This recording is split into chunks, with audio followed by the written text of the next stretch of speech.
Au nom du Père et du Fils et du Saint-Esprit, Amen. Mon Seigneur et mon Dieu, je crois fermement que tu es ici, que tu me vois, que tu m'entends. Je t'adore avec profonde révérence. Je te demande le pardon de mes péchés et la grâce de faire avec profit ce moment de prière. Ma Mère Immaculée, Saint Joseph, mon Père et Seigneur, mon ange gardien, intercédez pour moi.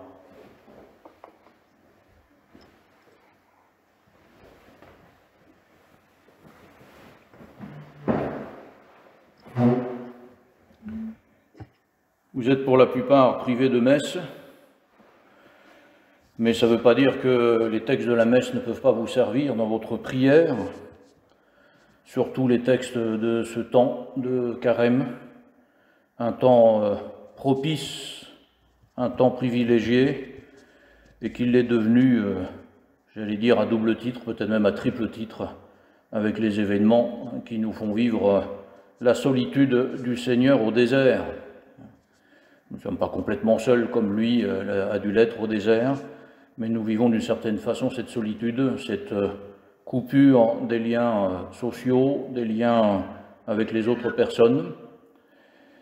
Et en effet, nous pouvons prendre la prière de la messe d'aujourd'hui, la prière collecte, nous unir à la prière de l'Église, qui priait ainsi pour tous ces enfants dispersés par le coronavirus. Nous t'adressons, Seigneur, cette humble prière, que tes serviteurs se purifient dans la pénitence et s'appliquent à faire ce qui est bon. Donne-leur de rester dociles à ta volonté et d'arriver sans encombre aux fêtes de Pâques. Nous allons la reprendre et l'actualiser, cette prière, et en effet, cette humble prière de l'Église, que tes serviteurs se purifient dans la pénitence. Et c'est un temps de pénitence que nous sommes en train de vivre, le temps du carême.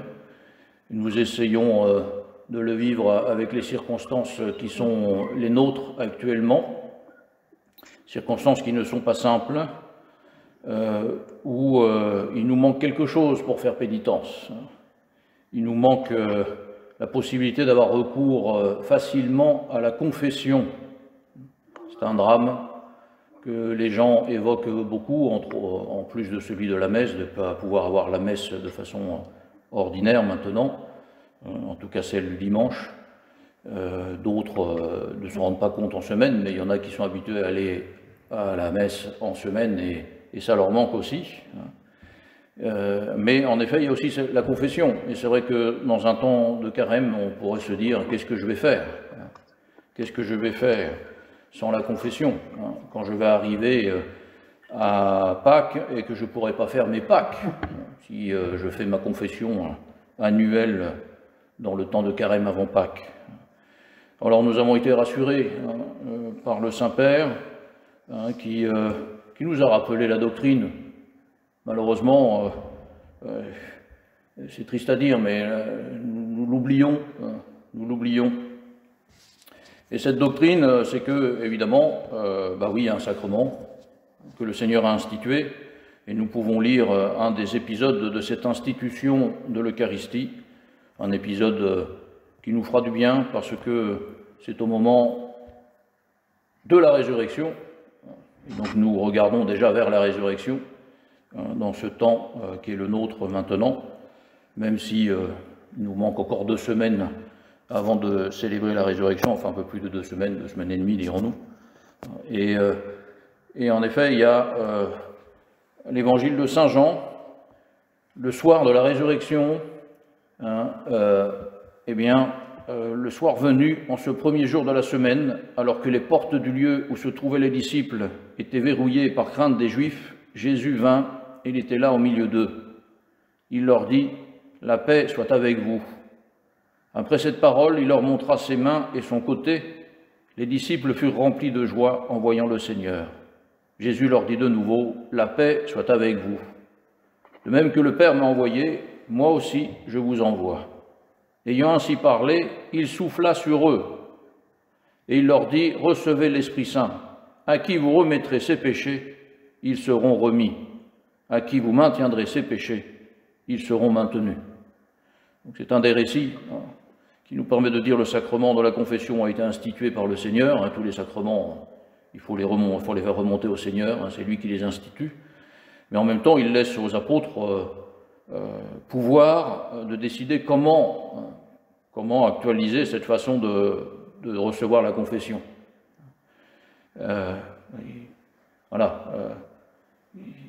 C'est cette liberté qui est liée aux clés. Ils ont reçu les clés, le pouvoir, et ils ont le droit d'administrer, de décider. Et donc la façon ordinaire de se confesser, c'est la confession auriculaire. On va voir un prêtre dans un confessionnal, dans une salle, là où on veut, et on lui dit nos péchés. Pourquoi nous actualisons comme ça? Parce que déjà dans l'Écriture, il est dit « Allez dire vos péchés à vos frères ». C'est quelque chose qui était courant. Et donc évidemment, quel frère? Pas n'importe lequel, mais celui que le Seigneur a choisi pour avoir ce pouvoir sur qui il souffle encore aujourd'hui, le prêtre, les évêques, évidemment, c'est d'abord les évêques qui donnent ce pouvoir ensuite aux prêtres. Bon, très bien, mais ça c'est la façon ordinaire, c'est la façon habituelle, c'est la façon...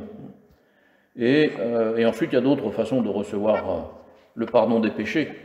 Et de toute façon, le sacrement demande de faire pénitence, d'arriver comme un pénitent, comme quelqu'un qui veut vraiment donner ses péchés à Dieu. Le Saint-Père aime raconter cette histoire de Saint Jérôme, préoccupé par ce que le Seigneur peut penser de lui. Il a l'impression que le Seigneur n'est pas complètement content de lui, etc. Et donc à un moment donné, il lui demande « Mais qu'est-ce qu'il y a, Seigneur, que je peux encore te donner ?» Et le Seigneur lui dit « Donne-moi tes péchés, et toi en avant, donne-moi tes péchés. » Et alors comment nous pouvons le faire dans cette période? Le Saint-Père nous l'a rappelé avec des actes de contrition. Des actes de contrition que nous pouvons faire avec une prière connue. Nous connaissons l'acte de contrition le plus habituel. Mon Dieu, j'ai un très grand regret de t'avoir offensé parce que tu es infiniment bon, infiniment aimable, etc. Mais après, il y a d'autres façons de manifester au Seigneur notre contrition, de lui dire nos péchés, en attendant de pouvoir les dire à un prêtre, surtout si ce sont des péchés mortels. Et le Saint-Père a précisé, si c'est un péché mortel, si c'est un péché grave, il faut faire cette promesse au Seigneur. Je viendrai me confesser, je viendrai demander pardon dès que je peux à un confesseur. Chose d'ailleurs qui n'est pas complètement encore impossible. Les églises sont ouvertes, il y a des prêtres qui sont là en attente et qui peuvent confesser. Alors, très bien, on garde les distances, on essaie d'y aller au compte-gouttes, etc. Enfin, toutes les mesures de prudence, mais ce n'est pas complètement impossible. Mais c'est un peu plus difficile, en effet, de trouver un prêtre disponible. Mais vivons bien la contrition. Vivons bien la contrition. Cette contrition, en effet, qui nous fait nous rendre compte que nous avons besoin du pardon, que le Seigneur nous le donne, mais ce n'est pas un dû, c'est pas un dû, il faut l'implorer, comme le fils prodigue. Quand le fils prodigue va voir son père, il ne lui dit pas « pardonne-moi, c'est quelque chose que tu me dois, je suis ton fils ». Il est bien conscient, en effet, qu'il ne mérite pas le pardon. Mais voilà, il va l'implorer. Il se décide d'aller implorer le pardon de son père. Il se décide de lui dire, en effet, j'ai péché contre toi, contre le ciel et contre toi. Et qu'est-ce qui fait que ce début de contrition, parce que moi je dis souvent, je pense que c'est surtout au point de départ une attrition, c'est sa propre condition. Voilà, il est descendu très bas, lui qui était d'une famille opulente, semble-t-il, avec un héritage et tout, il avait des terres, il avait du bétail, et puis là il n'a plus rien du tout. Et même pire, il est obligé d'être là, de s'occuper des cochons, animaux impurs. Il ne peut même pas manger ce que mangent les cochons. Il est vraiment dans un état... Et donc face à cette condition qui est la sienne, là, d'un seul coup, évidemment, il se retourne vers sa condition première d'enfant de Dieu. Mais c'est encore de l'attrition. Et qu'est-ce qui fait que ça devient de la contrition? Eh bien, c'est quand il arrive et qu'il voit que son père l'attendait. Ça le bouleverse. Ça le bouleverse parce que son père, en effet, l'attendait. Lui qui l'a considéré comme mort, parce qu'on ne demande jamais l'héritage normalement avant la mort de celui qui doit donner l'héritage. Donc s'il le demande, c'est que pour lui son père est mort. Donc inexistant, et malgré cela le père l'attendait, et le père se précipite vers lui. Et qu'est-ce qu'il fait comme découverte? C'est qu'est la grande découverte de la foi judéo-chrétienne, chez les juifs et chez les chrétiens. La grande découverte, c'est que c'est Dieu qui nous cherche. Nous avons toujours l'impression que nous sommes en marche vers Dieu, à le chercher, à le connaître, mais en fait, à un moment donné, on doit se rendre compte que c'est lui qui nous cherche. C'est lui qui vient à notre rencontre. C'est lui qui frappe à notre porte. C'est lui. Et c'est ce que comprend le Fils prodigue. Et c'est ce qui fait que son attrition, cette contrition imparfaite, devient une véritable contrition. Et que ses péchés sont pardonnés. Il n'a pas besoin de les dire au Père, voilà, il peut les dire, et probablement après il aura une discussion tranquille quand la fête sera finie avec son Père pour lui demander pardon pour telle chose, pour telle autre, etc. Mais bon, là il est déjà pardonné. Il est déjà pardonné. Il est déjà pardonné, mais il va falloir réparer. Parce que le Saint-Père a aussi donné des indulgences. Dans des conditions comme les nôtres, il a offert la possibilité des indulgences. C'est-à-dire de réparer pour nos péchés. Il les a donnés d'abord aux malades du coronavirus, au personnel de santé qui s'en occupe, à toutes les personnes de la famille qui s'occupent du malade, enfin toutes les personnes qui tournent autour de... Il dit voilà, vous pouvez obtenir des indulgences plénières pour vous et pour vos malades. Et peut-être plus pour vos malades. Au sens où s'ils doivent partir, il faudra réparer pour eux. Et ça, c'est un esprit important. Dans la contrition, n'oublions jamais, nous qui sommes dans l'Église, que nous ne devons pas seulement demander pardon pour nos péchés, nous ne devons pas seulement vouloir réparer pour nos péchés. Si nous voulons nous identifier au Christ, il faut vouloir réparer pour les péchés de ceux que nous connaissons aussi. J'allais dire, comme le Christ de tous les hommes, mais au moins en tout cas de ceux qui nous entourent. Et je voulais lire un texte de Saint José-Maria, des textes de Saint José-Maria, pour commenter cela et nous permettre d'aller chercher ces indulgences, mais avec cet esprit de désir, de communiquer aux autres les grâces que Dieu veut leur donner. Je rappellerai ensuite les conditions pour l'indulgence, parce que c'est l'indulgence plénière. Il s'agit de réciter un chapelet, il s'agit de réciter quelque chose en demandant cette indulgence plénière, il s'agit de prier pour les intentions du Saint-Père, il s'agit de communier. Alors évidemment, voilà, nous sommes dans une période où, en tout cas, nous promettons que nous communierons dès que nous pourrons et nous ferons une communion spirituelle en attendant. Nous devons nous confesser. Alors oui, c'est pareil, peut-être que ça va être un peu difficile de se confesser dans la semaine où j'ai demandé l'indulgence plénière, mais très bien, je vais faire la promesse de me confesser dès que possible pour cette indulgence plénière. Et puis lutter contre le péché. Voilà. Dans la prière que nous avons lue tout à l'heure, on demandait au Seigneur de faire en sorte que nous arrivions intacts, sans blessure, à Pâques, c'est-à-dire voilà, sans péché, parce que c'est ça la vraie blessure, donc il faut éviter, donc c'est le combat. Mais bon, revenons à ce que je disais, un texte de Saint José-Maria, qui nous dit précisément cela, qui nous invite à cette générosité. Aime Dieu pour ceux qui ne l'aiment pas. Tu dois faire chair de ta chair cet esprit de satisfaction et de réparation. Aime Dieu pour ceux qui ne l'aiment pas. Non pas, regarde celui-ci, regarde celui-là, c'est pas avec cet esprit-là, mais avec le désir qu'il y avait dans le cœur du Seigneur, de les sauver, de leur ouvrir le cœur, de faire en sorte qu'eux-mêmes se rendent compte en effet que Dieu est venu à leur rencontre, que Dieu les cherche, que Dieu, même dans les conditions les plus difficiles.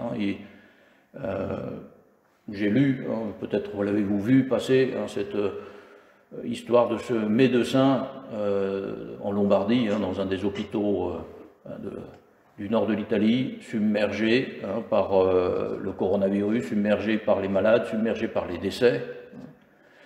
Et ce médecin confesse que là, lui qui était athée, lui qui l'avait toujours été, et en plus avec ses études de médecine, disait-il, voilà, on m'a formé pour me dire que la science expliquait tout et qu'on n'avait pas le plus besoin de Dieu pour expliquer quoi que ce soit, et bien là, il a rencontré Dieu.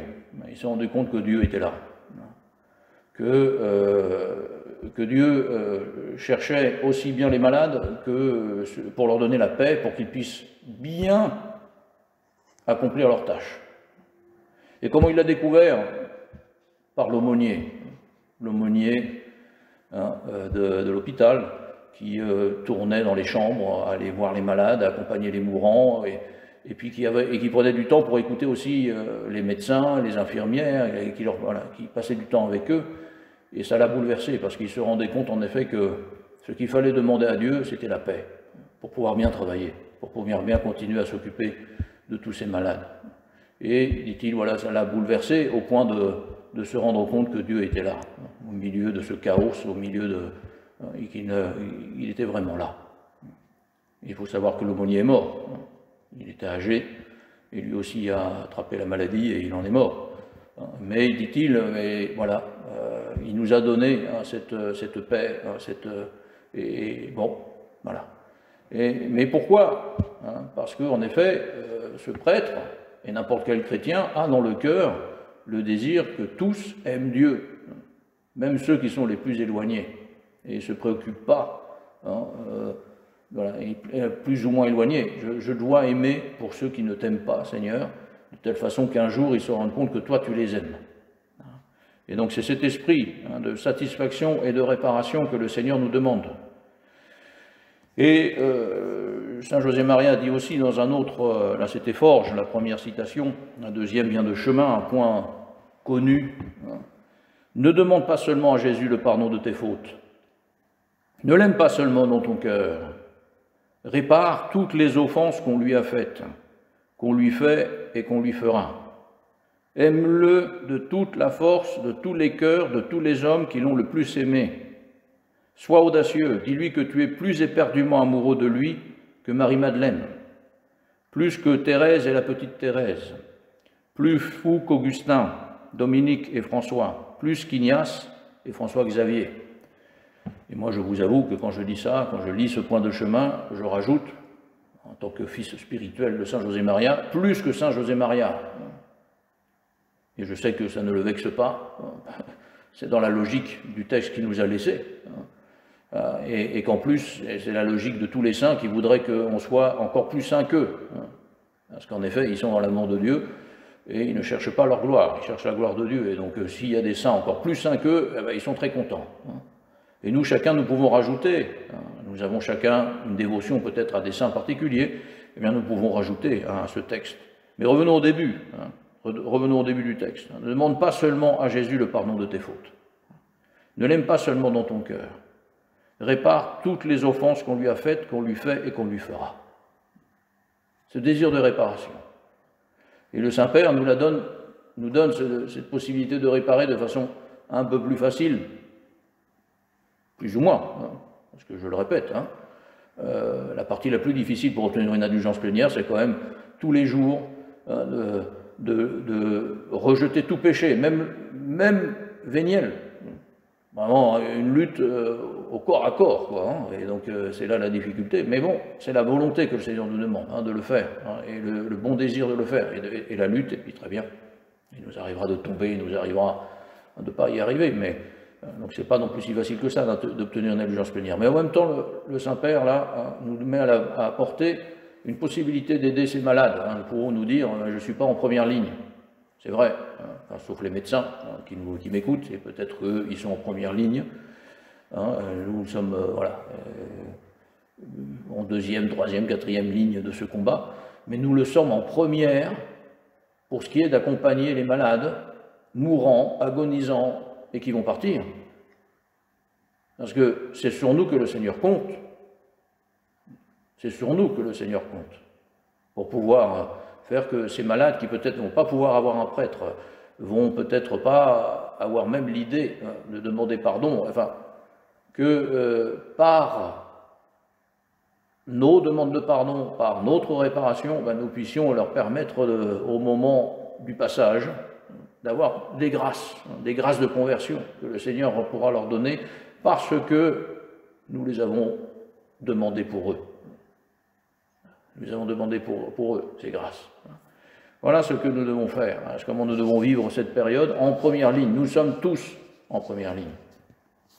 Et que le fait de ne pas pouvoir se confesser, le fait de ne pas pouvoir, ne nous enlève pas cette idée que nous sommes en première ligne. Quand quelqu'un m'avait demandé au tout début, pour la confession, qu'est-ce qu'on fait, etc., j'ai quelqu'un qui est agonisant et il ne peut pas se confesser, je lui ai rappelé ce qui s'est passé au Japon, au XVIIe siècle. Ils n'ont plus de prêtres, les catholiques japonais. Ils ont dû vivre, en plus, dans l'anonymat, dans la clandestinité, en se cachant. Mais ils ont continué à vivre leur foi. Il y avait des familles responsables des baptêmes, des familles responsables de la catéchèse, mais ils ne pouvaient pas avoir l'Eucharistie et ils ne pouvaient pas avoir la confession. Et alors, on sait que tous ces catholiques sont partis en enfer parce qu'ils n'ont pas eu la confession.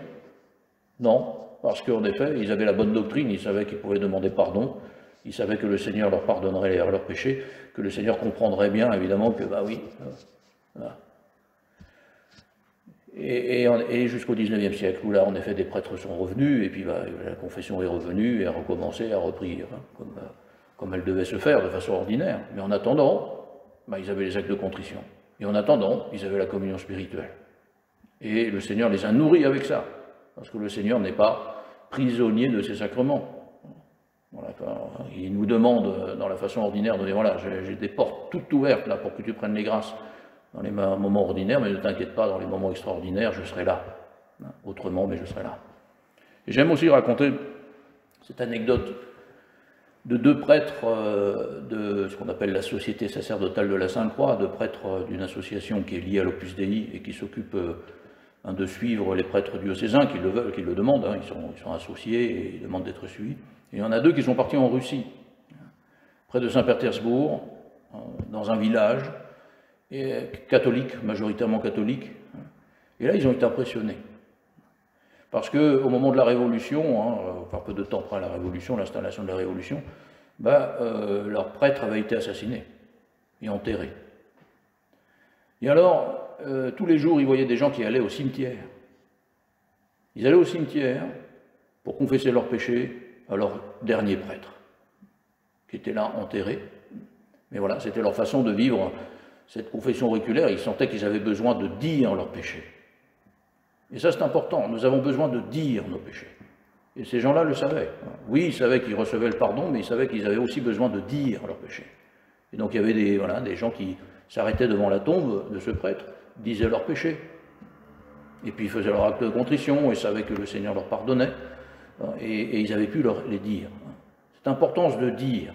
C'est pour ça que l'Église a décidé que ce soit le sacrement ordinaire de la confession, c'est auriculaire. Parce que nous avons besoin de parler. Nous ne pouvons pas garder les choses dans notre cœur. Pour ne pas les garder seulement, voilà, je le dis au Seigneur. Dans les moments extraordinaires, oui, très bien. Mais dans les moments ordinaires, nous avons besoin de dire les choses. De dire, de parler, d'ouvrir notre cœur. Et de commencer par ce qui nous coûte le plus. De commencer par ce qui nous coûte le plus. Souvent, il y a souvent des confessions où on voit des gens là, qui noient le poisson, c'est-à-dire ils commencent par des choses voilà, plus ou moins habituelles, petits trucs, etc. Ils espèrent que le prêtre va s'endormir. Et puis au moment où ils se disent ça, il est endormi, ils sortent le gros truc, quoi. Boum. Et puis après, ils passent tout de suite de nouveau à des... se disant, voilà, c'est passé. C'est passé, comme une lettre à la poste. Oui, peut-être que l'intention n'est pas très bonne. Commençons toujours par ce qui nous coûte le plus. Même quand nous nous confessons maintenant, sans confesseur, si nous n'avons pas la possibilité, nous faisons notre examen le soir, nous disons nos péchés au Seigneur, commençons par ce qui nous coûte le plus. Pour déjà nous habituer, nous réhabituer, garder l'habitude pour quand nous pourrons nous reconfesser de façon un peu plus habituelle, de façon normale, voilà, de façon auriculaire, en s'adressant au prêtre. Disons-lui les choses, mais commençons par ce qui nous coûte le plus, même déjà pendant notre examen. en nous parlant à Dieu, sans lui mentir, Parce que nous sommes capables même de mentir à Dieu, même à Dieu. Ici, je vous l'ai déjà raconté, hein, mais il faut bien que Don Camillo apparaisse quand même dans cette méditation, comme dans toutes mes méditations, pratiquement, enfin presque, pas toujours, mais dans l'histoire de la maison qui brûle. Pratiquement tout est présent de cette histoire-là dans le film, sauf la fin qui est le dialogue entre Don Camillo et Jésus. Ça y est pas dans le film. Et on se rappelle, la dernière chose, c'est qu'il a donc dit à Pépone qu'il avait pris une des 8 mitraillettes, pour ça qu'il n'y en avait plus que 7, dans le comptage qu'il avait fait à Pépone, parce que si la révolution arrive, il vaut mieux que tu te tiennes éloigné du presbytère. Bon, et quand il arrive le soir, eh bien, dans le dialogue avec Jésus, Jésus lui dit « Mais c'est quoi cette histoire de la mitraillette que tu as gardée ?»« Oh, ben non, mais non, ça je l'ai dit et j'ai menti, c'était pour tromper Pépone pour pas avoir de problème, quoi. » Et le Seigneur dit, mais tu te rends compte là, Don Camillo, que c'est à moi que tu es en train de mentir maintenant. Parce qu'évidemment qu'il l'a gardé la mitraillette. Mais même en parlant avec le Seigneur, il a été capable de lui dire que non, que c'était un mensonge. Il a fait un deuxième mensonge. C'est pour ça que j'aime beaucoup Don Camillo, parce qu'il est comme nous. Il est comme nous. Il a du mal à être sincère, il a du mal, et puis après il finit toujours. Il est comme nous, et il finit toujours. Enfin, c'est ce que je souhaite. Que nous tous ici, nous finissions toujours par dire la vérité à Dieu et ensuite par son confesseur.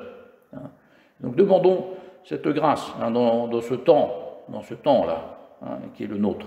Et je voulais terminer avec aussi encore un texte de Saint José Maria. Nous allons entrer dimanche qui vient dans ce qu'on appelle la semaine de la Passion, qui précède la Semaine Sainte. Donc c'est une semaine où on peut déjà commencer à méditer la Passion. Traditionnellement, c'est la semaine où on peut déjà, dans les églises, couvrir les crucifix, couvrir les statues, etc., si on le veut. C'est devenu ad libitum, comme on dit, c'est plus une obligation, sauf dans la forme extraordinaire, où c'est toujours d'obligation. Mais la forme ordinaire, on n'est pas obligé de le faire. Mais c'est la semaine où on commence à vouloir rentrer dans les scènes de la Passion, depuis la dernière scène du Seigneur, Gethsémani, et puis les tribunaux. Et donc je voulais lire un texte de Saint José Maria qui est une méditation dans son Via Crucis, dans son chemin de croix, à la station 14, le premier point de méditation qui suit le commentaire de la station, ça peut nous aider à méditer encore ce que nous avons vu dans cette méditation. Profitant de leur haute fonction, Nicodème et Joseph d'Arimathie, disciples du Christ en secret, intercèdent pour lui. À l'heure de la solitude, de l'abandon total et du mépris, il se manifeste alors audacte, avec un courage héroïque. Moi, je monterai avec eux jusqu'au pied de la croix. J'étreindrai le corps froid, le cadavre du Christ, avec le feu de mon amour. Je le déclouerai par mes actes de réparation et mes mortifications. Je l'envelopperai dans le linge neuf de ma vie limpide, et je l'enterrerai dans le roc vivant de ma poitrine, d'où personne ne pourra me l'arracher. Et là, Seigneur, tu te reposeras. Même si le monde entier t'abandonnait et te méprisait, serviam, je te servirai, Seigneur.